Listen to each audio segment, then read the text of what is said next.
Shalom, salam sejahtera bagi Bapak Ibu Saudara-saudara, anak-anak yang dikasihi oleh Tuhan Yesus Kristus. Berjumpa kembali bersama saya Pendeta Eka di dalam renungan firman Tuhan pada hari ini, hari Jumat 11 November 2022. Sukacita dan damai sejahtera dari Tuhan Yesus kiranya menyertai hidup kita sekalian. Puji nama Tuhan. Sampai pada pembacaan firman Tuhan hari ini, yakni kitab Yesaya pasal 66. Kiranya firman Tuhan yang kita baca sungguh memberkati hidup kita. Baik, sebelum kita akan merenungkan bagian firman Tuhan yang hari ini diambil dari 4 ayat dari pasal 66 ayat 1 sampai yang keempat, kita akan terlebih dahulu berdoa mohon pimpinan Tuhan. Tuhan Bapa di surga, di dalam nama Tuhan Yesus kami datang kepada mengucapkan syukur atas berkat, anugerah dan penyertaan Tuhan, pemeliharaan Tuhan bagi hidup kami sampai pada hari ini.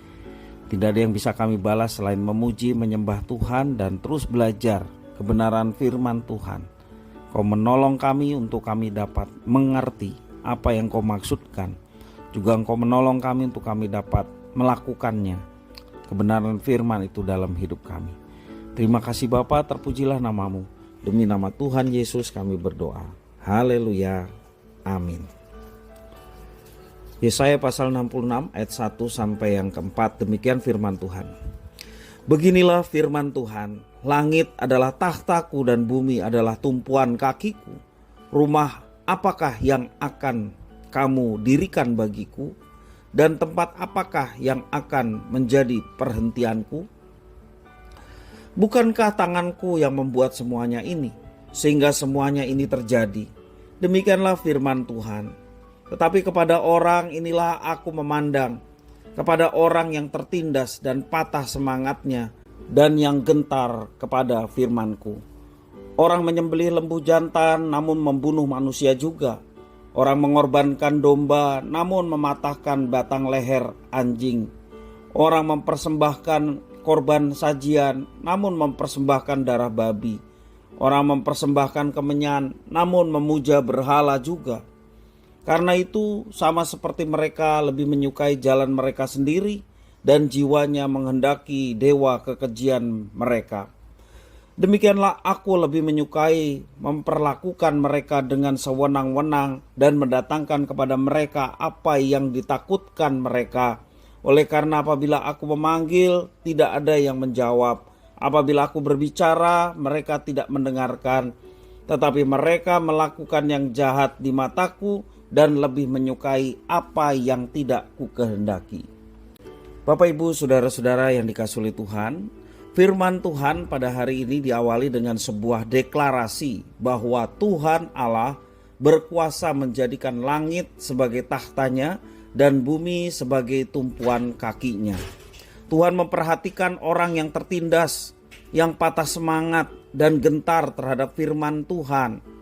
Namun kepada orang yang memuja berhala, Allah bertindak sewenang-wenang. Itu yang dikatakan dari ayat 1 sampai yang keempat. Bapak Ibu Saudara, ada dua pelajaran yang kita dapatkan di dalam firman Tuhan yang kita baca hari ini.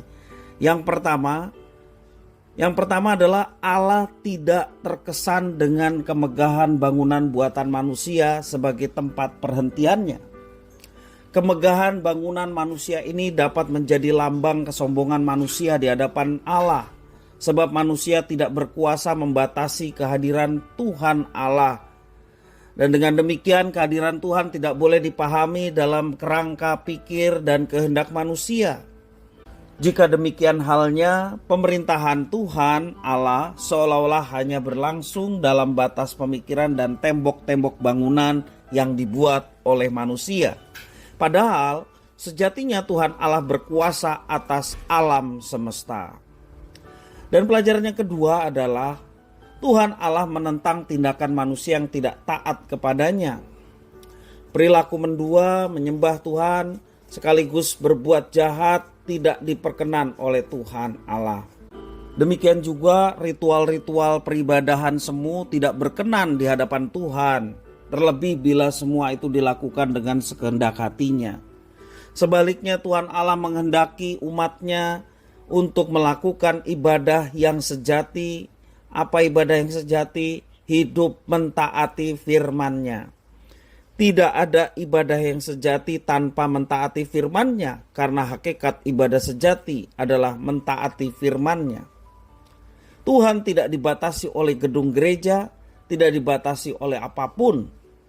Tetapi Tuhan menginginkan umat-Nya yang setia senantiasa melakukan apa yang diperintahkannya, mentaati dengan setia, karena itulah ibadah yang sejati.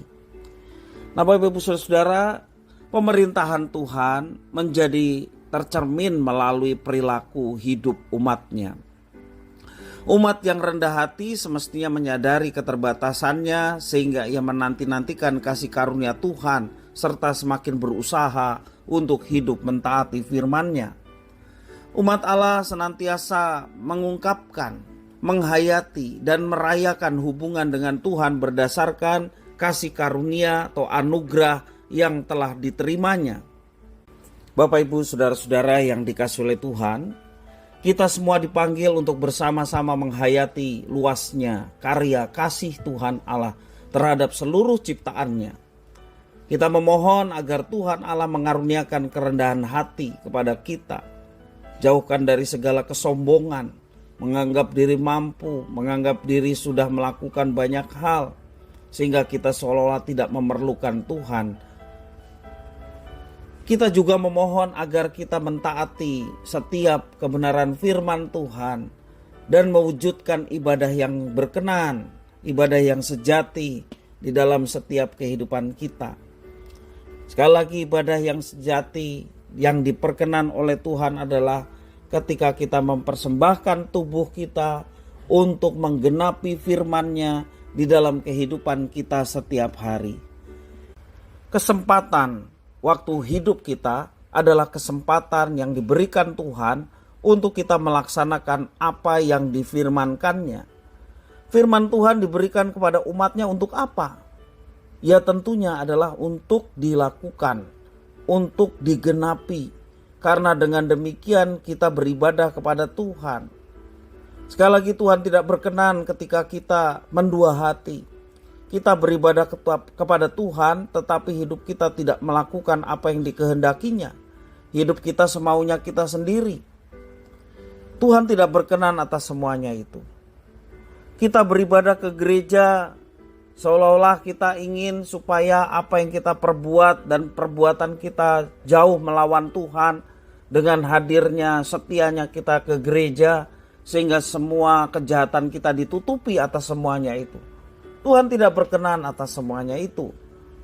Dia berkenan kepada setiap anak-anaknya yang setia. Setia datang kepada Tuhan melalui ibadah bersama-sama. Demikian juga dalam kehidupan sehari-hari. Dapat setia melakukan apa yang difirmankan.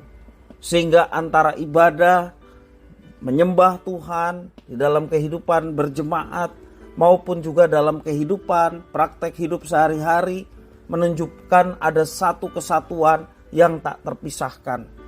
Ibadah dengan khusyuk memuji menyembah Tuhan dan mengalami pembaruan. Demikian juga dalam kehidupan kita setiap hari tidak bertentangan dengan ibadah kita. Tidak bertentangan artinya kita melakukan apa yang difirmankannya. Bapak Ibu Saudara, itulah tugas kita. Baik umat Allah yang lama, Israel, demikian juga umat Allah yang baru, gereja Tuhan, dipercaya Tuhan untuk menggenapi firman-Nya. Dengan menggenapi firman-Nya, nama Tuhan dimuliakan dan hidup kita pun boleh menjadi berkat bagi sesama. Kiranya firman Tuhan memberkati kita sekalian. Mari kita berdoa. Tuhan Bapa di surga, di dalam nama Tuhan Yesus, kami bersyukur atas firman Tuhan. Kami mau terus belajar kebenaran firman Tuhan. Kami mau terus menyenangkan hati Tuhan. Ibadah yang sejati adalah ketika kami mendapatkan firman Tuhan dan melakukan firman itu dalam hidup kami. Dan mempersembahkan tubuh kami untuk melaksanakan apa yang Tuhan firmankan. Biarlah hidup kami menjadi ibadah yang sejati karena hidup kami melakukan apa yang Tuhan firmankan. Terima kasih ya Tuhan. Demi nama Tuhan kami Yesus Kristus kami berdoa. Haleluya. Amin.